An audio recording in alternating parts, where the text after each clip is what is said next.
परंतु मैं एक मौलिक चिंतन आपको दे रहा हूं, लोक पक्ष की व्याख्या कर रहा हूं, आपको व्यवहारिक ज्ञान से जोड़ रहा हूं। ये मेरा उपदेश है, धर्माचार्य हूं, मुझे आदेश देने का भी अधिकार है, उपदेश देने का भी अधिकार है, संदेश देने का भी अधिकार है। इसलिए मैं अधिकार का प्रयोग कर रहा हूं। बार बार रघुवीर संभाली। हनुमान जी ने कहा किसी को नहीं संभालूंगा, केवल आपको ही संभालूंगा। भगवान ने कहा अच्छा, केवल मुझे? हनुमान जी ने कहा एक ही साधे सब सधे, सब साधे सब जाएं। जिसने जीवन में परमात्मा को संभाल लिया है, बस उसके समस्त कार्यों को परमात्मा ही संभालता है, फिर उसे चिंता नहीं रहती है। अनन्यास चिंतयन्तो माम ये जनः पर्युपास्ते तेषां नित्याभियुक्तानां योगक्षेमं वहाम्यहम्। अनन्य भाव से जो भगवान के श्री चरणों में समर्पित हो जाता है, बिना किसी प्रयोजन के शरणागति को स्वीकार कर लेता है, उसके संपूर्ण योगक्षेम को कौन वहन करता है? परमात्मा। इसलिए मुझे कुछ करने की जरूरत नहीं पड़ेगी प्रभु, बस मैंने आपको संभाल लिया। अब लंका में जो भी होगा वो सब आप ही संभालेंगे, मुझे संभालने की जरूरत नहीं पड़ेगी। जो भी लंका में घटनाएं घटेंगी, उन समस्त घटनाओं पर यदि नियंत्रण होगा तो उसमें मेरा कहीं कोई योगदान नहीं होगा, उसमें आपका ही योगदान रहेगा। अब मुझे लंका में कुछ नहीं करना है, जो भी करेंगे आप ही करेंगे। अच्छा बोलो भाई, लंका में जो भी किया है भगवान की प्रेरणा से हुआ है कि नहीं हुआ है? हनुमान जी ने जो किया वो किसकी प्रेरणा से किया है? बोलो, भगवान की प्रेरणा से किया। बार बार रघुवीर समारी हृदय में कौन बैठे हैं? प्रभु श्री राम। तो हृदय में बैठे हैं प्रभु श्री राम, करने वाले प्रभु श्री राम। हनुमान जी कहते हैं मैं तो निमित्त मात्र हूं, जो कुछ भी किया मेरे प्रभु श्री राम ने किया है, मैंने कुछ नहीं किया। भगवान ने कहा एक काम जरूर करना है। क्या? लंका में केवल सीता का पता लगाना ही आवश्यक नहीं है। सीता का पता तो लग चुका है। अच्छा बोलो भाई, सीता का पता लग गया कि नहीं? अभी अभी ताजे हालातों में संपाति ने बताया कि मैं यहीं से देख रहा हूं, अशोक वाटिका में बैठी हैं। कहां बैठी हैं? मैं देख रहा हूं, अशोक वाटिका में बैठी। तो जब संपाति कह रहा है अशोक वाटिका में बैठी हैं, तो खोजने की क्या जरूरत? और उसके भाई जटायु ने यह बता दिया था, ले दक्षिण दिश गयो गुसाई, बिलपत अति कुर्री की नाई, नाथ दशानन यह गति कीनी। सीधी सी बात, रावण ले गया, दक्षिण दिशा में ले गया, लंका में ले गया, और संपाति बोला मैं देख रहा हूं वो बैठी हैं अशोक वाटिका में। तो क्लियर हो गया कि नहीं हो गया? भगवान राम ने कहा कि सीता जी का पता लगाना क्या, सीता का तो पता लग ही गया है। फिर हनुमान जी, आपको मालूम होना चाहिए रावण को कमजोर नहीं समझना है। ये अपने मन में कभी एहसास मत करना कि रावण कमजोर है। रावण सहजोर है, बहुत सहजोर है। हनुमान जी ने कहा सहजोर तो हमें दिखाई नहीं दे रहा, लेकिन कहां से सहजोर है, किस तरह से सहजोर है, कौन सी उसके पास शक्तियां हैं कि जिससे वो सहजोर है, ये मेरी समझ में नहीं आ रहा, आप बता दीजिए। भगवान ने कहा 3 प्रबल शक्तियां हैं उसके पास। कौन कौन है 3 प्रबल शक्तियां? कहा वीर योद्धा के रूप में उसके पास मेघनाद है। बोलो, योद्धा है कि नहीं? वीर योद्धा के रूप में मेघनाद है। यह भी एक शक्ति है। क्यों भाई? वीर है यदि किसी के पास, और ऐसा वैसा वीर नहीं जिसने लक्ष्मण जैसे वीर को प्रथम बार में धरणी पर सुला दिया हो। बोलो, प्रथम युद्ध में जब लक्ष्मण का मेघनाद का युद्ध हुआ, जैसे राम जी के पास जो वीर है, जगमा सखा निशाचर जेते, लक्ष्मण हनय निमिषमा तेते। जगमा सखा निशाचर जेते, जितने भी संसार में निशाचर जेते लक्ष्मण हनय निमिषमा तेते, ऐसी शक्ति केवल एक लक्ष्मण के पास, ऐसा वीर श्री राम जी के पास। लेकिन रावण के पास ऐसा वीर है कि प्रथम युद्ध में लक्ष्मण मेघनाथ का जब युद्ध हुआ तो ईमानदारी से बताओ, धरणी पर मेघनाथ के बाण से मूर्छित होकर आहत होकर धरती पर कौन गिरा था? लक्ष्मण जैसा वीर गिरा था कि नहीं? तो बोलो भाई, पहली बार युद्ध के मैदान में शक्ति प्रदर्शन हुआ तो लक्ष्मण को मूर्छित होना पड़ा मेघनाथ की शक्ति के सामने। इससे सिद्ध है कि लक्ष्मण से कमजोर नहीं है मेघनाथ। तो दोनों तरफ वीर समान रूप से वीरता। अगर रावण के पास मेघनाथ जैसा वीर है तो श्री राम के पास लक्ष्मण जैसा वीर है। और हनुमान एक सती तपस्या कर रही है राष्ट्र को विजय दिलाने के लिए। अयोध्या में भी एक सती तपस्या कर रही है जिसका नाम उर्मिला है, और लंका में भी एक सती तपस्या कर रही है जिसका नाम सुलोचना है। इधर सुलोचना की तपस्या, इधर उर्मिला की तपस्या। इधर वीरता में लक्ष्मण, लंका में मेघनाथ। और एक तीसरी शक्ति और है। वो तीसरी शक्ति कौन है? संत की। संत, लंका में संत, हाँ, बहुत बड़ा संत। अगर राम को हनुमंत जैसा संत मिला है तो रावण को विभीषण जैसा संत मिला है। इसलिए विभीषण की तपस्या भी काम कर रही है। हनुमान जी ने कहा, तो आप चिंता क्यों कर रहे हैं, हम तीनों को ले आते हैं। तो 3 दूनी 6, क्यों भाई?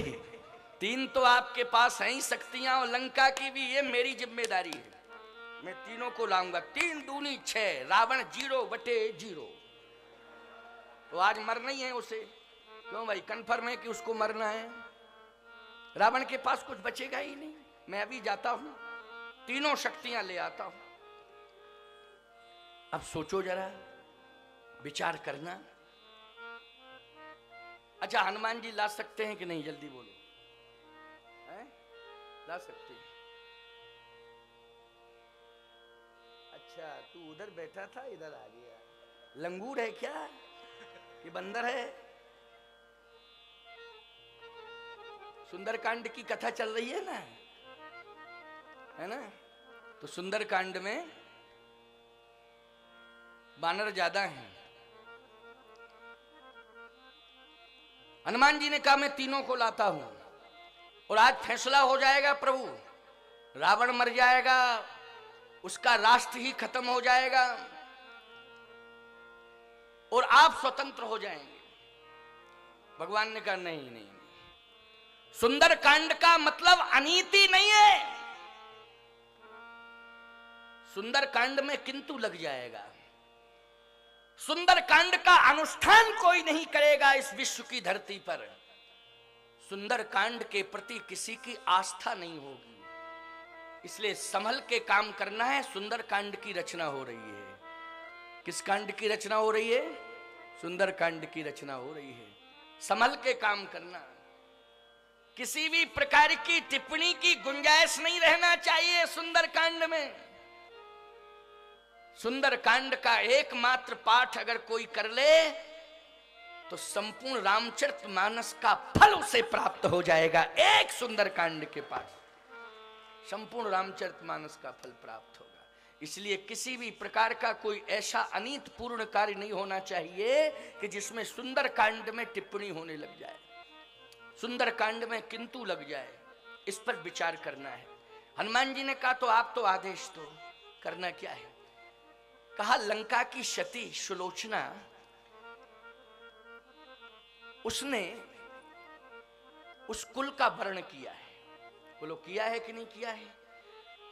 और प्रत्येक पतिव्रता चाहती है कि मेरा सुहाग भी अमर रहे और मेरे कुल में किसी भी प्रकार का कलंक न लगे, हमारा कुल भी निष्कलंक हो, हमारे कुल का वर्धन हो, उत्कर्ष की ओर हमारा कुल जावे, इसकी परिकल्पना बोलो पतिव्रता करती है कि नहीं करती है?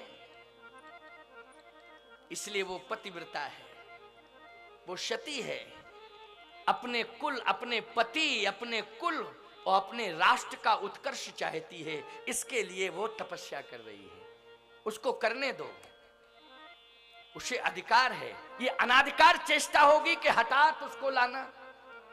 अगर तुम बलपूर्वक हठात रामादल में सुलोचनाओं को लाओगे तो राम में और रावण में कोई अंतर नहीं रह जाएगा।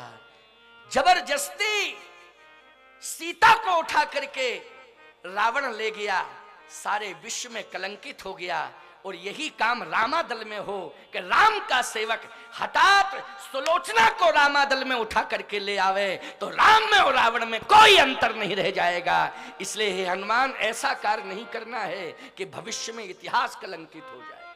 बोलो, अगर सुलोचना को हठात ले आए थे रामादल में हनुमान जी, तो हरण माना जाता कि नहीं माना जाता? क्या माना जाता? हरण। और हरण का मतलब आप लोग कहते, एक सज्जन बोले महाराज जी ऐसा है, जैसे के तास तैसा व्यवहार करना चाहिए, जैसे के साथ तैसा व्यवहार करना चाहिए, जैसा वो किया रावण वैसे ही करना चाहिए। मैंने कहा गलत, जैसे के साथ तैसा व्यवहार करना चाहिए, जो जैसा करे वैसा करना चाहिए। परिवर्तनशील युग, दृष्टिकोण बदलने की जरूरत है। रूढ़िवादिता में अपने जीवन को नष्ट मत करो कि जिसने हमारे साथ जैसा व्यवहार किया हम वैसा ही उसके साथ करेंगे। मारना है अगर किसी को तो मार दो एहसान से, फायदा क्या मिलेगा अगर मार दोगे जान से। बदला ले सकता है जान का मारा हुआ, सिर उठा नहीं सकता एहसान का मारा हुआ। इसलिए थोड़ा परिवर्तन करने की जरूरत है नहीं? थोड़ा परिवर्तन करो। हम ये नहीं कहते हैं कि बिल्कुल तुम प्रतिक्रिया ही मत करो, ऐसा नहीं है मेरा कोई भाव। भाई सर्प शांत रहे, लेकिन अगर पत्थर फेंकने लगे तो फुसकार जरूर मार दे। क्यों भाई? फुसकार मारना चाहिए कि नहीं? थोड़ा भय बना रहेगा। लेकिन इसका मतलब ये नहीं कि किसी ने पत्थर फेंका तो दौड़ करके उसको काट ही ले, मार ही डाले। थोड़ा सा परिवर्तन करने की जरूरत है। अच्छा एक बात बताओ, जैसे आप रास्ते में जा रहे और कुत्ता ने आपको काट लिया, तो फिर आप क्या कहोगे? जब तक हम कुत्ते के नहीं काट लेंगे तब तक चैन नहीं लेंगे। तो कुत्ते में आप में क्या अंतर होगा? जल्दी बोलो, कोई अंतर होगा? कुत्ते ने काटा है, उस रास्ते से जब भी हम चलेंगे तो सावधान होके चलेंगे। क्यों? कैसे चलेंगे? सावधान होके चलेंगे, ठीक है ना? सावधानी की जरूरत है। भगवान ने कहा नहीं, सती को तपस्या करने दो, सुलोचना को टच करने की जरूरत नहीं है, वो पतिव्रता है, उसको अपने कुल के अंदर रहने दो, कुल की मर्यादा में ही रहने दो। मोय अतिशय प्रतीत मन केरी, जह सपने ऊपर नारी न हेरी। मेरी भी परंपरा है, मेरे अनुयायियों की भी यही परंपरा है, उसका निर्वाह है, हम भी करते आ रहे हैं, तुम्हें भी करना पड़ेगा। हनुमान जी ने कहा तो एक काम करें, वीर योद्धा मेघनाद और संत विभीषण, इन दोनों को लाएं तो 3 हैं, और 2 और मिल जाएंगे तो 3 2 5, 5 शक्तियां आपके पास, रावण के पास 1 शक्ति, पराजित वैसे भी हो जाएगा। भगवान बोले नहीं नहीं नहीं नहीं, योद्धा को भी नहीं लाना है। जिस देश का जो योद्धा होता है उस देश के लिए मरने का संकल्प लेता है। बोलो लेता है कि नहीं? कि मैं देश की रक्षा के लिए प्राण गंवा दूंगा, लेकिन जब तक जिंदा रहूंगा तब तक अपने देश को गुलाम नहीं होने दूंगा। क्यों? यही सोचता है सैनिक की नहीं सोचता है कि देश को गुलाम नहीं होने दूंगा, देश की रक्षा में प्राण भी गंवा दूंगा, लेकिन देश की अस्मिता को सुरक्षित रखूंगा। प्रत्येक देश का सैनिक, अरे पाकिस्तान का सैनिक भी तो यही सोचता होगा। हमारे देश के सैनिक तो सोच ही रहे हैं, जिस देश का जो सैनिक होगा अपने अपने देश के लिए मरने का संकल्प लेता है। अमेरिका का सैनिक भी अपने अमेरिका को सुरक्षित रखने का संकल्प लिए बैठा होगा। अन्य देशों के सैनिक भी अपने अपने देश को सुरक्षित करने का संकल्प लिए बैठे होंगे। बस वितरघाती काम नहीं करना चाहिए। युद्ध लड़ना है तो चैलेंज के साथ लड़ना चाहिए, सामने आमने सामने लड़ना चाहिए। ये नहीं कि नालायकियत का काम करो, घिनौना काम करो कि सैनिक सो रहे हैं उनकी गर्दन काट ली। क्यों भाई, सोते समय गर्दन काट लो, या कोई अकेला है सो आकर के उसकी एक की गर्दन उड़ा के ले जाएं। ये नालायक लोग हैं, ये कायर हैं, कायर, ये बलवान नहीं है। मैं स्वागत करता हूं बाबा रामदेव का इस मंच से कि बाबा रामदेव ने एक बात कही, बहुत अच्छी लगी मुझे, कि अगर एक भारतीय सैनिक का सिर पाकिस्तानी सैनिक ले जाते हैं तो भारत के सैनिक संकल्प ले लें कि एक के बदले हम 100 का सिर कलम करेंगे। ये संकल्प ले लेना चाहिए भारतीय सैनिकों को, हम 100 का सिर कलम करेंगे। ये बात बहुत अच्छी कही उन्होंने। ये प्रोत्साहित करना है, बोलो है प्रोत्साहित करना कि नहीं, प्रोत्साहन देना है कि नहीं। कभी हतोत्साहित नहीं करना चाहिए, अपने वीरों को प्रोत्साहित करना चाहिए, लेकिन बल का दुरुपयोग भी नहीं करना चाहिए। वीर को अनाधिकार चेष्टा नहीं करनी चाहिए, अतिक्रमण नहीं करना चाहिए। हमारा बल सील के नियंत्रण में रहे, इस बात पर विचार करना चाहिए। हमारा बल जो है सील के नियंत्रण में रहे। तो भारतीय सैनिकों से हम यही कहना चाहते हैं, सदा तुम्हारी विजय होती रहेगी। अपने बल को सदा सील के नियंत्रण में रखना, सदा तुम्हारी विजय होती रहेगी। सदा भारत मां तुम्हें आशीर्वाद देती रहेंगी, सदा संत तुम्हें आशीर्वाद देते रहेंगे। हनुमान, अपने बल को सदा सील के नियंत्रण में रखना। हनुमान जी ने कहा, आपको साथ लेके जा रहा हूं, हमें किसी बात की चिंता नहीं करनी। किस बात की चिंता? एक संत ने कहा, आशा एक राम जी से दूजी आशा छोड़ दे, नाता एक राम जी से दूजा नाता तोड़ दे। आशा एक राम जी से दूजी आशा छोड़ दे, नाता एक राम जी से दूजा नाता तोड़ दे। धन्यवाद निर्विवाद राम राम कहिए, जाहि विधि राखे राम ताहि विधि रहिए।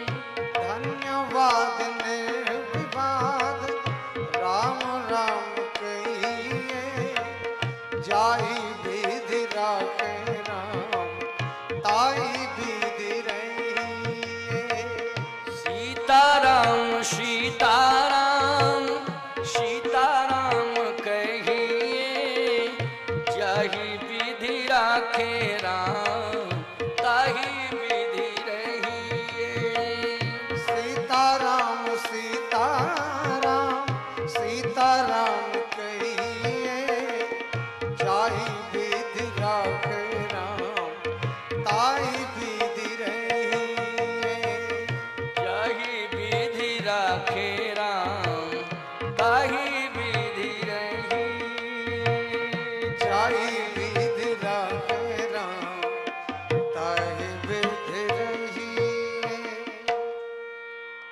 आशा एक राम जी से दूजी आशा छोड़ दे, नाता एक राम जी से दूजा नाता तोड़ दे।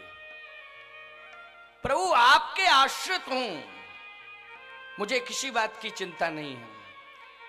भगवान ने कहा तो एक काम करना, लंका के वीर से तुम्हें कोई लेना देना नहीं है। जब युद्ध होगा उस वीर को युद्ध के मैदान में चैलेंज किया जाएगा। उसको बंदी बना के नहीं लाना है अथवा किसी दबाव में लेकर के नहीं लाना है, उसे स्वतंत्र रूप से बल का प्रदर्शन करने दो अपने राष्ट्र की सुरक्षा के लिए, सती को साधना करने दो अपने राष्ट्र की सुरक्षा के लिए। लेकिन हे हनुमान, संत एक ऐसा होता है जो न जातिवाद से बनता है, न वर्गवाद से बनता है, न क्षेत्रवाद से बनता है। वो तो विश्व कल्याण के लिए, विश्व कल्याण का आशीर्वाद देता है, सबके आशीर्वाद के लिए होता है। पूरे विश्व के कल्याणार्थ आशीर्वाद देने के लिए संत की सत्ता इस धरातल पर उतरती है। क्यों? सबके आशीर्वाद के लिए। भाई निमित्त मात्र तो ठीक है, मैं कहीं पैदा हो गया, किसी वंश में कोई संत, किसी वंश में कोई संत, किसी वंश में, लेकिन सब अच्युत गोत्रीय हैं, सबका एक ही गोत्र है, अलग नहीं है किसी का, सब एक गुरु की संतान है। आद्य रामानंदाचार्य भगवान की हम सब संतान हैं, इसलिए हमारा एक गोत्र है, अच्युत गोत्र है। इसलिए हम सबको समान रूप से आशीर्वाद देंगे, पूरे विश्व को आशीर्वाद देंगे। हम विश्व आशीर्वाद, विश्व कल्याण के लिए हैं। तो समझने की कोशिश करना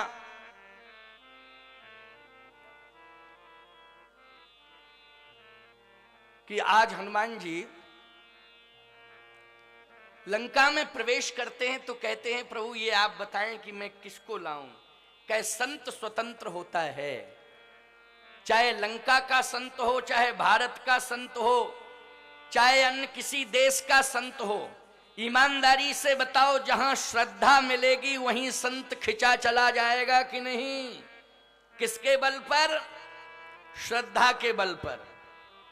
इसलिए श्रद्धा के बल पर, श्रद्धा होनी चाहिए।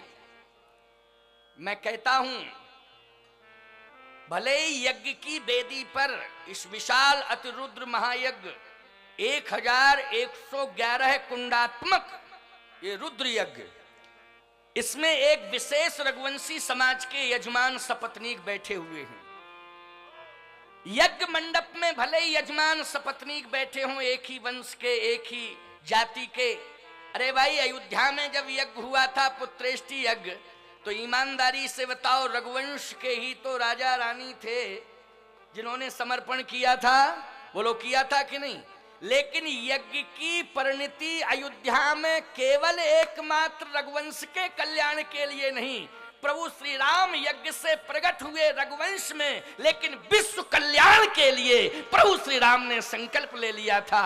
और आज पूरे विश्व रूप रघुवंशमणि, विश्व रूप रघुवंशमणि हो गए।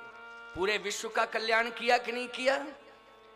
इसलिए ये यज्ञ जो हो रहा है, भले ही यज्ञ की वेदी पर रघुवंशी बैठे हुए हैं सपत्नीक यजमान बनके, लेकिन केवल ये रघुवंश के कल्याण के लिए ही नहीं, पूरे विश्व के कल्याण के लिए यज्ञ हो रहा है। इसलिए सभी अपना अपना कल्याण इस यज्ञ से करें। रघुवंश में जन्म लेने वाले स्वामी श्री कनक बिहारी दास जी महाराज पूर्व में रघुवंश में जन्म लिए होंगे, लेकिन वर्तमान में तो वो हमारे रामानंद संप्रदाय के अच्युत गोत्रीय संत हैं। इसलिए वो हमारे संत हैं, रामानंदीय संत हैं। इसलिए आप सबके कल्याण के लिए उन्होंने तपस्या की है। इस यज्ञ के माध्यम से केवल एक ही वंश का नहीं, पूरे विश्व का कल्याण होगा। पूरे विश्व के कल्याण के लिए यज्ञ हो रहा है। बहुत अच्छा संकल्प आप सबका। इसके लिए मेरी बहुत बड़ी, बहुत बहुत बहुत बहुत हृदय से शुभकामनाएं, हृदय से अनंत कोटि बार साधुवाद है कि आपने बहुत अच्छा कीर्ति स्थापित